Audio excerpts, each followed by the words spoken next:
And it may be different because, like, Chris is a white male. I mean, excuse me for, Yeah, I don't know if I can say it that way, but he's a white male, and there are certain privileges that come with being a white male in America automatically.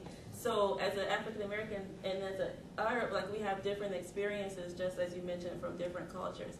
And like for me, when people look at me automatically, depending upon how I'm dressed on that day, most of the time I wear either a head wrap or some type of scarf. I wear it all different. So as the other Muslim ladies in the room, I wear it like that sometimes, I wear it like this sometimes. So depending upon how I'm dressed, people have certain assumptions about who I am. And as a Black American, I think I have less of the fear that comes like from my Arab friends or even Pakistani friends, because of the history of being Black in America anyway. But I remember my mother saying, like, one of her students, and I had other friends that said this, after 9/11, they were walking around like with the hijab covered this way, and so it's a marker automatically that this person's different, they're probably Muslim. And then some people were telling them, you need to go home. And she's like, well, I'm Black. like, are you saying go home to Africa? Like, I don't understand what you're talking about. But that automatic notion that you're not from here, you're different, you don't belong here, you belong someplace else. I think that is something that's coming up with a lot. And for me, I don't blame the American population like for not knowing about Islam. If you look at the media, or if you look at what comes on TV and the stuff that people see, have access to, I mean, it's kind of normal that they would be afraid based on what they're seeing in the news. So things like this are what we have to put out more. But for me personally, like my aunt, this is my aunt right there, Caroline Pruitt, and she used to say, you had an arranged marriage. And I was like, why do you say that, Auntie? I didn't have an arranged marriage. And to me, I thought that she was saying it because I was Muslim, that I had like an arranged marriage. And after I started thinking about it more, I said, I guess it is in the form of an arranged marriage. But when she first started saying this, I thought it's because she was Christian and I was Muslim, and that the perception of Muslim marriages was more that we would have like an arranged marriages. That was my original thinking behind the statement. And so personally, I think I've had it maybe easy as a Muslim American, where I haven't been like disrespected. No one's called names to me or anything like that. It's like I said earlier, it's more of inquisition. People want to ask me questions and know more about who I am. And I think that's a totally different experience from somebody that looks maybe like Tamam going out. So maybe Tamam can jump in. I mean, a lot of it I think comes from fearing the unknown. It's something strange. You see a person and they have facial hair in this way, and just like these movies that have shown Muslims in a bad light, they've been going on for years, and so you have this whole generation who has been raised seeing this over and over. Either it's the, what Edward Said writes about in Orientalism, it's either this person from a faraway land who's uncultured, uncivilized, doesn't know anything, and speaks this weird language, and now we have to go and civilize them, or it's this person's very dangerous and they just want to kill you and they just want, death to everybody and death to America, all of these ideas. So it's usually one or the other. Things have happened, not too far from here with my mom and my sisters who all wear headscarves. People selling things, and especially after 9/11, spitting on the floor right after serving something, comments, raising, the finger while driving across the road or yelling. And these have happened not too far from home. And so we have to, sometimes we think that these misconceptions and ideas are very far from us and they're very distant from us, and so we fail to talk about them and we fail to bring them out in the open, and that's a great, great harm, and that's why we're trying to have this dialogue. And if I were to recommend something, is to openly have this discussion, to say, and to sit down with them and say, well, what do you think is strange and why do you think it's that way, and to just understand that, we're all different here. Let's just understand why. For example, I went to, this was back in the video gaming days, but it was a PS3, right? And I was at college, and one of my friends thought of the idea of, let's go out and let's camp out so that we can get this PS3. And so I went to St. John's, Michigan, and I think it's maybe like 98% white American Christian, And here I was, and my friend who was with me, Ryan, and so we used to live together. He's a white American convert, but so I'm the only one who looks strange there, and I'm greeting everybody, all the other people who are there camping out for this new game system, and I'm shaking their hands, and I get to the female, and there's different opinions, like I said. Some people, males, shake hands with females, and they see no problem with it, and that's fine. I follow an opinion where I don't shake hands, so I don't touch any females unless they're family members or my spouse, and then the females also don't touch any males. So it's not anything against women. And so I get to the female and I say, I've been practicing this over and over. I've never gotten bad, remarks, and I say, although it's a pleasure to meet you, I'm sorry, I don't shake hands in my religion with females. And then she just starts, swearing at me for like 5 minutes, and you Muslims, you're so bad, you degrade women, and this and that, and she just keeps going on and on. And I'm really happy that by the end of the 24 hours of camping out, that she finally she's like, okay, you're cool, you don't hate women. I said, I know, it's just I can't touch you, no matter what. So there's little things like that. Head covers, beards. I mean, we all try to do these things out of respect and admiration for people to whom we look up. The Prophet Muhammad, may the blessings and peace be upon him, is a role model. His wives are role models. His companions are role models.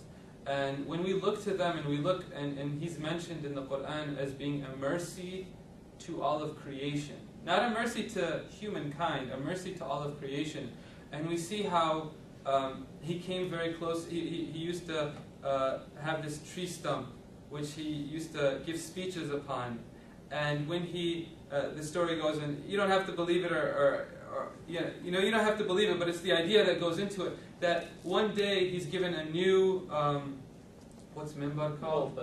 Pulpit or podium upon which to speak, and this tree stump starts to wail, and even people around start to hear it wail, because he was such a mercy, he was so kind to it, and he came to it and he touched it, and he said, if I wouldn't have touched it, then it might have wailed out of sadness until the day of judgment. And we have stories where he was so merciful in terms of slaughtering. Right now we have these machine slaughtering where they just put animals inhumanely, they don't even treat them well before slaughter. And in Islam we have where you slaughter them quickly, and they really and there have been studies, I know, in Germany where they looked at how this is the most painless way, and it's really healthy because the blood falls out, and so he was so merciful to animals that the story goes that when it came time to slaughter and to give the meat to the poor, that the animals would come and they would run over each other. They were racing each other just to be in his blessed hands, just to receive some of this mercy of the Prophet Muhammad, peace and blessing be upon him. So when I grow out my beard, the reason I'm doing it is out of love for him, because he used to do it, and I want to be like him as much as I can. And so to understand why we do these things, and it's really because we look up to people, and you can't be great in history. You can't be great, and have a place in history without having historical memory. Communities thrive off that. And you can't be great unless you have role models. And if I'm not mistaken, even Thomas Edison, he had Da Vinci there, and he looked up to Da Vinci, and then he became Thomas Edison. And so we have these role models, and even though there may be things that have been different in terms of culturally, things have changed. Now there are even different hats, and sometimes you see men who wear long, flowing clothes. I wear that on Friday, our special day where we go to the place of worship called the masjid or the mosque, literally the place where you prostrate and you put it down. To be able to understand that these things have a history, and they're not just everybody else has this and so they do it. To understand that if a person is prostrating in the middle of a street or in the corner because prayer time's running out, that they're doing it because Islam means submission. And you're right, in a society where Sprite says what? Obey your thirst. Don't obey God, obey your thirst. And you can have it your way. And Nike says just do it. In this society where it's just like, give up to your whims, just do it, who cares? Islam itself means just stop and submit. And just admit that there's a higher truth. And even our prostration, when we do it and we put our head down on the floor, we're putting the temporal lobe on the floor, and it's the lowest part, and the heart is a little bit higher. And what it's kind of saying is that, yes, we have empirical knowledge, we can use our 5 senses, and then we have rational knowledge, we can use our brain, but there's something higher that, it's called ghaib in Arabic, which is translated as the unseen. Something which the eyes can't see, but the hearts can contain. And so to understand that there's deep meaning behind these actions, to understand that we don't do these things to offend other people, that it's part of a rich culture and a tradition that goes back 1,400 years, and really in the Islamic mind view, it's ahistorical. It's ahistorical because it starts from the time of Adam, and it's this idea of humankind trying to seek the truth. We're all looking out there to find the truth, and every single day, at least 17 times, we say, "Oh God, guide us to the straight path. Show us what the truth is." So this search that we constantly undergo, and look in front of you. These are 4 different Muslims, and we're all dressed differently. We all speak different ways. We all have different hobbies. We all grew up in different places. Yet the thing that unites us is this idea of submitting. And so it has different manifestations, right, this culture. Tamam is a college professor. I don't know why. He makes me laugh, but he is a college professor on the way. And if I can just I spoke too long, sorry. No. If I can jump in quickly off just on your point, one thing that you should let people know not to be afraid of is that right now you have this kind of political disenfranchisement of the Muslim community, and that any type of political activity that a Muslim community gets involved in, it's immediately thought of as something subversive, as if they're trying to overthrow the United States government or something like that. Simply when Muslims are trying to express their true citizenship and be full citizens just like everyone else is. So, just let people know when Muslims are doing voter registration or they're organizing some organization to just express their citizenship as citizens, it's nothing subversive. We're just trying to be fully American as everyone else is. I have a question. When you were talking about all the practices and different things you do to indicate your submission and perhaps develop it, is there any caution within your faith regarding people who may do all these practices? They may do all the things, but they don't feel in the heart. Yes, that's an excellent question. Unfortunately, there are some who practice their religion externally, forgetting the inner aspects. And it caused one scholar 1,000 years ago to write a book called The Revival of the Islamic Sciences, because he saw this. And he said, and this is Imam Ghazali, who is even talked about by European Orientalists as being a great, great thinker. He said that we used to, in our scholarly gatherings, I'm talking top scholars who are sitting together discussing very high level theology and practice, he said we used to disobey God in these gatherings themselves because our hearts were not pure. And because we may have come up and spoken in front of people, but there was a little bit of arrogance. And the Prophet Muhammad, peace and blessing be upon him, says that even if you have an atom's weight of arrogance, you will not enter heaven. That you must totally put yourself down and remember that God is the greatest. And we shouldn't think that we're better than anybody else. And so yes, there's a whole science. There's the science of external, the fiqh, which is how do we practice, so specific depending on the school, where you have to put your hands up like this and your fingers are not spread out but they're put together and they're facing Mecca and they're not like inward and they're up to your earlobe. That's specific, but at the same time there's the state of being, and that's what I talked about in terms of prostration, or in terms of bowing down. When we bow down, let's say this was in the direction of Mecca, of the Kaaba. When we bow down and we say Subhana Rabbi al-Azim, which means my Lord is above all imperfections and He's the mighty and the strong, we do it in a position where we're very weak. If anyone were to come and you just push me a little bit, I'm going to fall down. And so recognizing the might of God. And what does that do to a person? When you have it calms you. When you get in a car crash, what happens? I'm in God's hands. I don't have to worry about anything because He's the all-knowing, He's the all-seeing, He's the all-wise, and He's in control of it all. I can't do anything without God willing it. And what happens when our spouse angers us, or our children anger us, or our parents anger us, or our students, or our teachers, or our coworkers, or our bosses, or our employees? it develops a state of ease and a state of calmness. And that state of ease and calmness with the will of God is just a small part of that inner aspect, but it's a whole science, and it's been developed for 1,400 years. Very excellent question. Thank you for that. And I would just add, like at a very basic level as well, that we are just on our intentions. So if you're praying and you're praying because, okay, Chris is going to say Zarina prayed today, but in my intentions, I did not make the intentions to pray for Allah or pray for God, then it's not valid, it's not connected, it's not accepted. So I think most Muslims at a very basic level would always check our intentions and check where our heart is, and to make sure that whatever we're doing it for the positive reasons. I even named my publishing company Nia for that reason, to make sure that everything that we publish is published in a positive way, and it will be accepted hopefully that way. What's Nia mean? Nia means intentions. Yeah.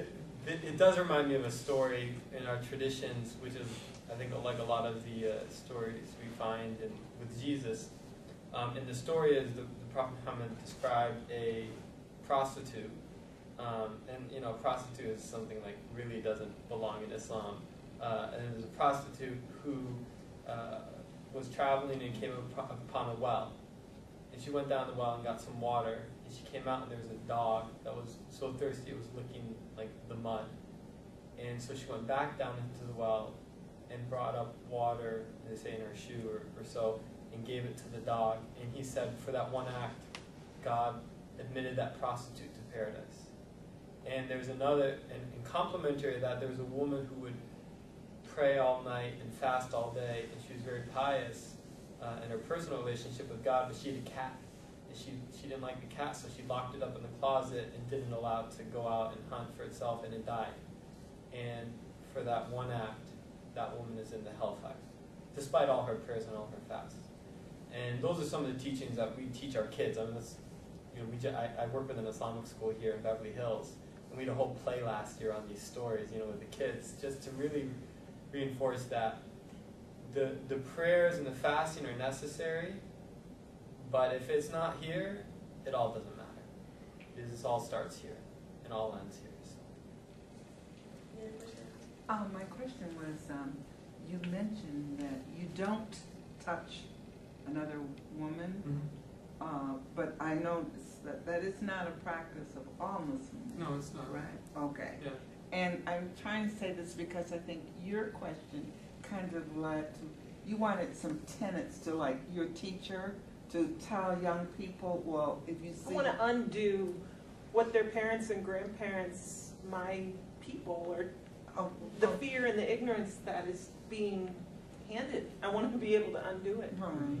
Yeah. And I noticed, like, all of them have their head wraps different, but all Muslim women don't wear. You don't have to wear a head wrap, right? Is that correct? Difference of opinion. Well, I mean, tell me, educate us, Majority of things.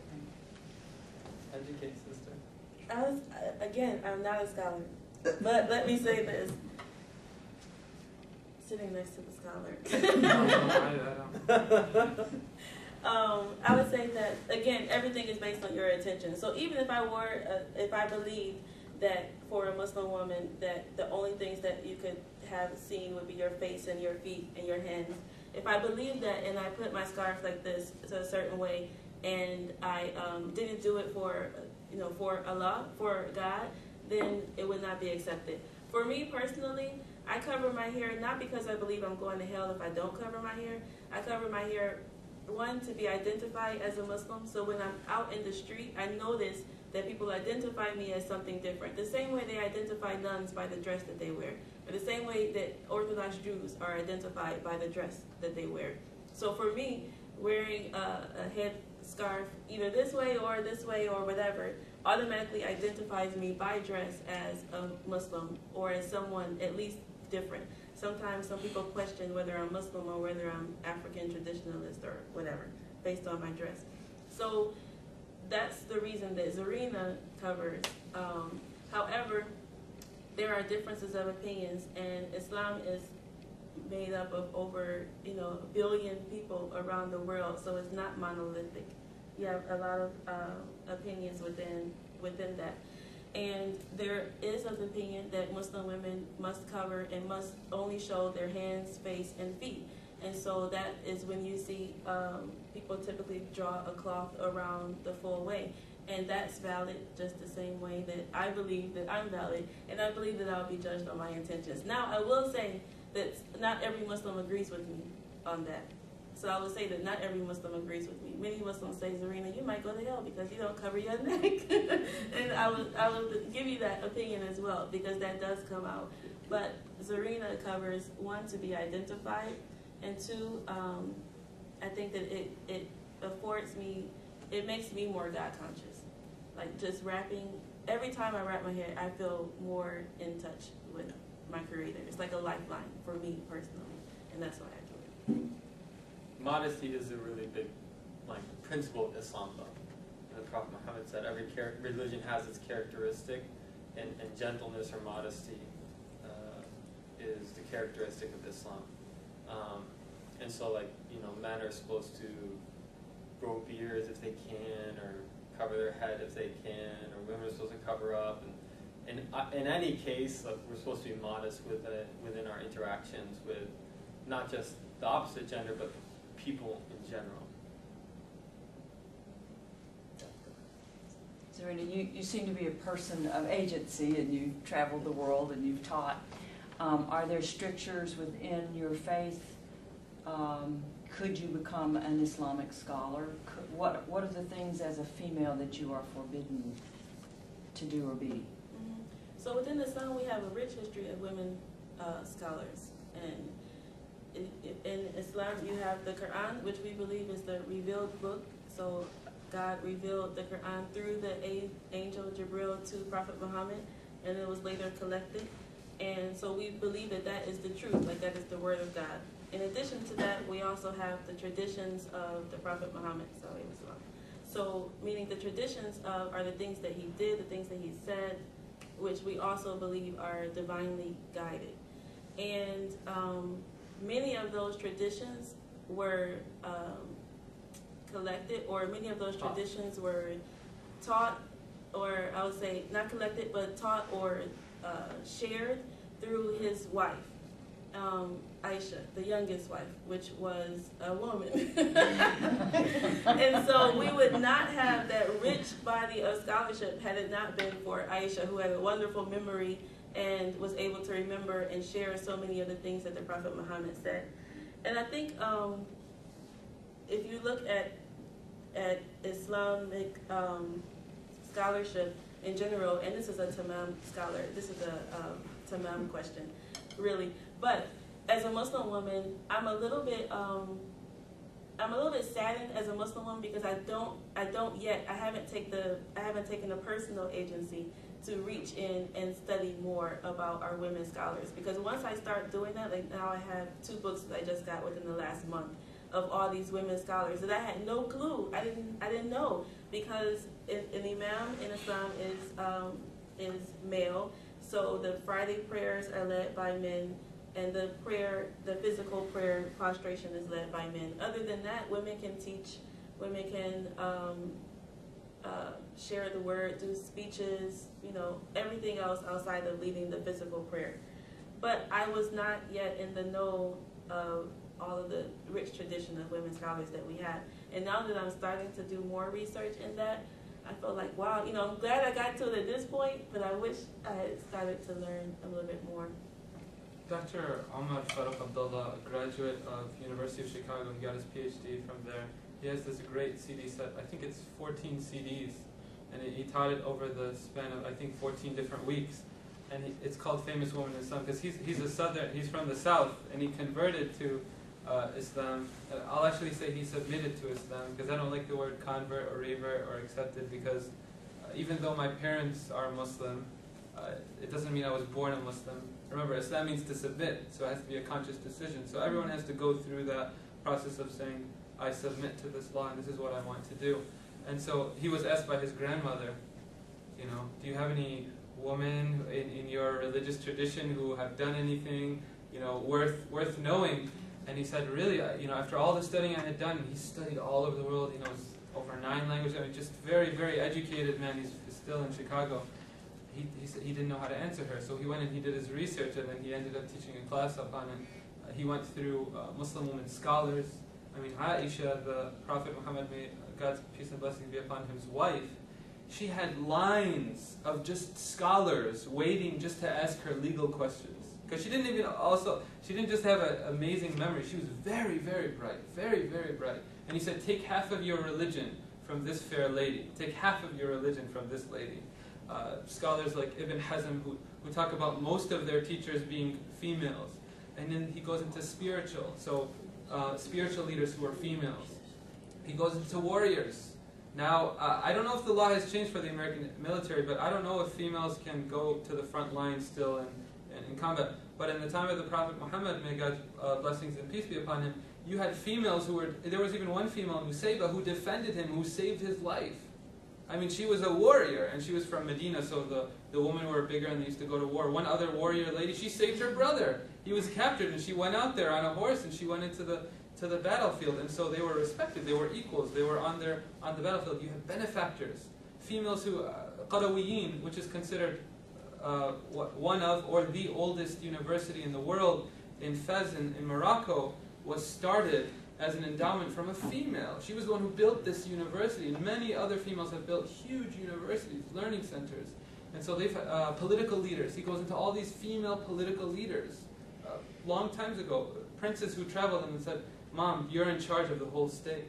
And they made all of these big rulings and policy changes. So females have, continue to have, and I hope will have more in the future, a dynamic role in Muslim society.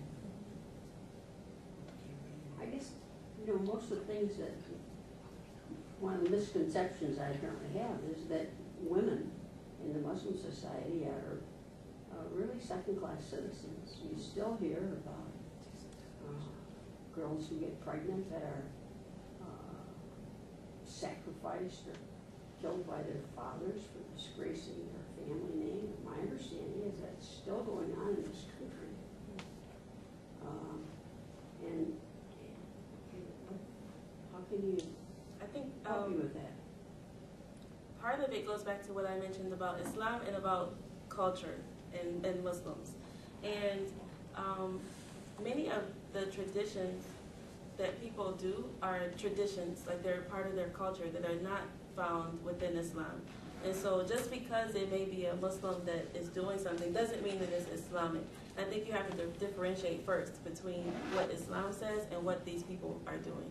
And even within Islam, Islam was seen as one of a feminist movement at the time.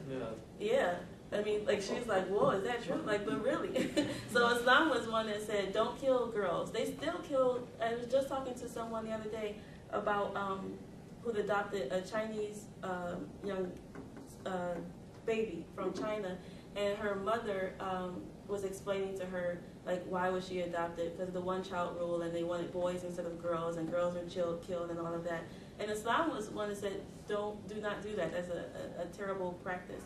And things as far as the whole 4-wife thing, I know that comes up a lot. People ask, well, how can a Muslim man have 4 wives? My husband has 1. However, when you look back through the history of Islam, and let me say, even before going back through that, no one says Donald Trump had 2 girlfriends on the side. Maybe he's married. I don't know Donald Trump for sure. But let's say this rich guy, has 2 girlfriends on the side. You hear that. No one says, oh my God, he had 2, what do you call it, mistresses. He had 2 mistresses on the side. No one says, oh my God. But if they said, oh, he has 3 wives, it would be a total, uproar about that. However, when you're married to someone, that means you have rights over this person. You have rights with this person. You have responsibilities for this person. So marriage, and as you all know, marriage comes with responsibilities. And so that's when you asked about things that people have lots of questions about. This is one. How can a dude have 4 wives? However, there's even differences of opinions within that. Everyone agrees that yes, a man can have 4 wives. However, it should be agreed upon. This is Zarina now. It should be agreed upon by the first wife, and also if he has to be able to treat the wives equally, has to be able to love them all the same, have all the same, you know, if I have a Volvo, you got to have a Volvo. If I have this, you have to have that. And many times people can't do that. You have to give me the exact verse because I can't remember it right now. But that's one of the things that comes up with a lot. And I would also say one question that people used to ask me, why do the women pray in the back? Like within, have you ever seen Muslim prayer before? Upstairs. Oh, you saw it upstairs? Some they pray upstairs as opposed to. Oh, okay. So why do women pray? So men, you know, pray up front, and the women pray in the back. And if you look at our prayer, it's kind of like Islamic yoga, or you know. So we're moving, like there are physical movements. You're bending down, you're prostrating.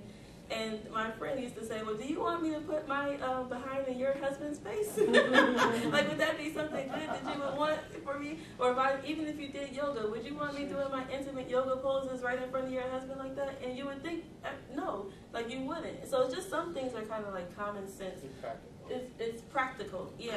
But I think sometimes our filtering that this is negative, this is bad, this puts women down, automatically takes the practical nature of it out and doesn't look at the reasons behind some of the things. If I could add about your question about pregnant women being either killed or disowned, I think we need to take a step back and look at humanity altogether, and look at the idea of social inequality. We have racial inequality. This is something which has happened for a long, long time. We have class inequality, and we also have gender inequality, and they all boil down to social inequality. I myself, I volunteered for a year at Eve Inc., which is a domestic violence shelter in Lansing, and there's Haven over here in Pontiac. Haven is in Pontiac, where my sister volunteered, and she ended up working for 2 years.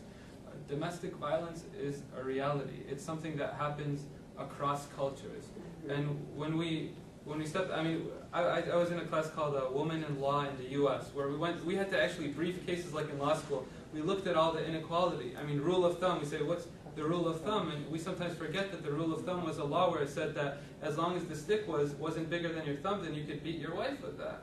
And this was here in the States. And it's surprising to look at it now, forgetting, what happened in our own past. But, it's a tragedy. It does happen in Muslim countries and non-Muslim countries.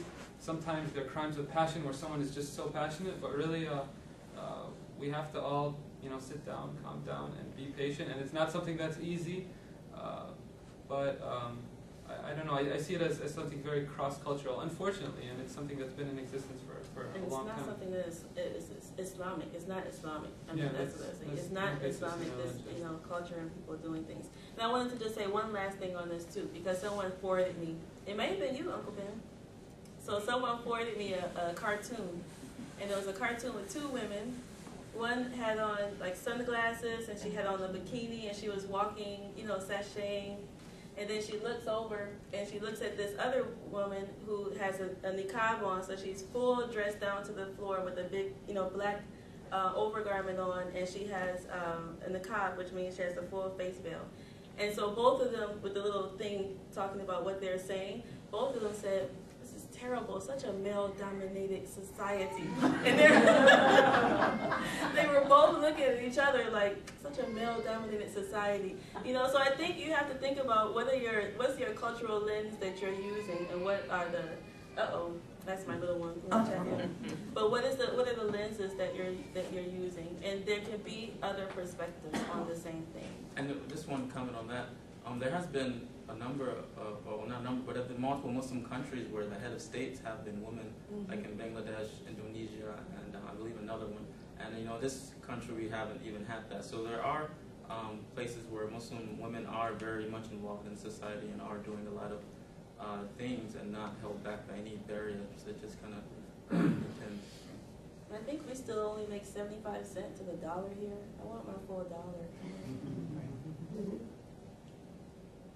Me too. Thank you. I have one question for each of you. Since 9/11, what do you feel has been the evolution of opinions in this country toward Muslims? Has it improved? Has it gotten worse? Has it leveled off? What do you experience and what do you feel? I guess I would just say that during 9/11 definitely spiked a lot of, I guess, anti-Muslim bigotry. Then it kind of went down. And then in recent years, with a lot of things like mosque opposition and other, a lot of Islamic practices, and the community has been almost used as like a political wedge in a way. And I think once the Muslim community has been used in certain areas as a political issue, it's kind of intensified a lot of rhetoric around the Muslim community, and it's kind of had a second spike, I would say, recently. And there has been, a lot of, like in Sterling Heights, for one, there was a mosque that was being built there, and there was a lot of opposition there just because a lot of fear that has been going on and perpetuated in the media, and we see mosques across the country. There's, communities are just trying to build mosques, and there's a lot of opposition for no other reason that there's a growing Muslim community there. So I think right now we unfortunately we have seen a second spike in this type of fear mongering.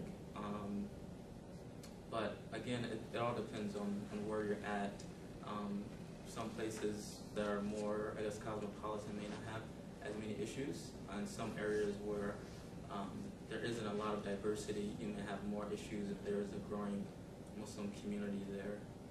That's kind of my perspective. Yeah. I would agree with everything Raheem said.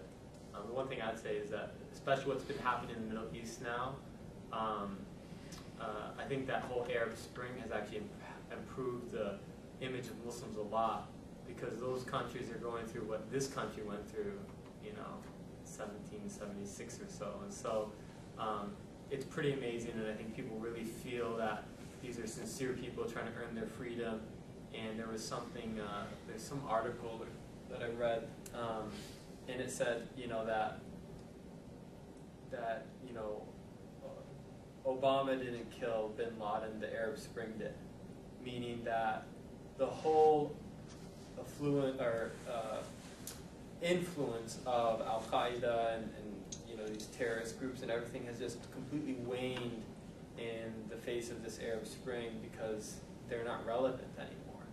And what people over there are attracted, they're excited about getting their own freedom. They don't really care about fighting the West or this or that. And I think a lot of people here, we connect with that because we see our values there of standing up for freedom and right to dissent and freedom of speech and the right to determine your own future and have a democratic voice. And so that, to me, I saw that a couple years ago with the whole Ground Zero mosque. That was a really bad time. That was as bad, maybe even worse than 9/11, I think. But it's been a lot better since then. I would say, we used to say driving while black, but we still say that. And now people say, like, driving while black, meaning profiling and racial profiling. And now people say, like, flying while Muslim. Because even, like, last week, I think it was, there was a couple that prayed over to the corner, like, while they're in between waiting for their flights. And then this other couple came up to them and said, "I know what you're doing. You're not boarding our flight." Yeah. I mean, it happens a lot. And on airplanes, people saying prayers or whatnot, like just a supplication to yourself. And then people assume that what they're doing is something negative. So I think that we have a lot of work to do just on letting people know what our traditions are and what our practices are, so that people can see them as not something abnormal or to be afraid. So I'm not sure that we've come like that long since 9/11. I feel like it's like we were walking in a crowd with other people, and no one's really looking at anyone when you're in a crowd on the street, and then someone just put a spotlight on the Muslims. And so some have taken this as an opportunity to sensationalize it and make money out of it and make movies and films. Other people have used it for political reasons, to try to get votes. Some people have used it to sincerely inquire about Islam. And so there have been many different things, but like Zarina said, we're basically just put on the spot, and now we have to act. And if before we as a community were not educating enough, we're not condemning enough, now we have been given this opportunity, rather this responsibility to do it. And so I hope that we can continue to try our best to uphold it and to benefit the community with what we can. Do you, any one of you four, realize that the people that are not Muslim do pray? We just don't let you know when. Absolutely. Yeah. Absolutely. We just have to pray at certain times, and it becomes really obvious, which I think makes people feel really uncomfortable. So that was one thought I had to respond to your question was, what do I want? What would we want people outside of here to know about Muslims? Is to be faithful of a Muslim doesn't mean you're a fervent believer in God. So people ask, are you like really conservative? I'm like, well, I pray 5 times a day. I fast for 30 days in Ramadan. But I don't consider myself very conservative, because to pray, it's a very basic thing in Islam. It means to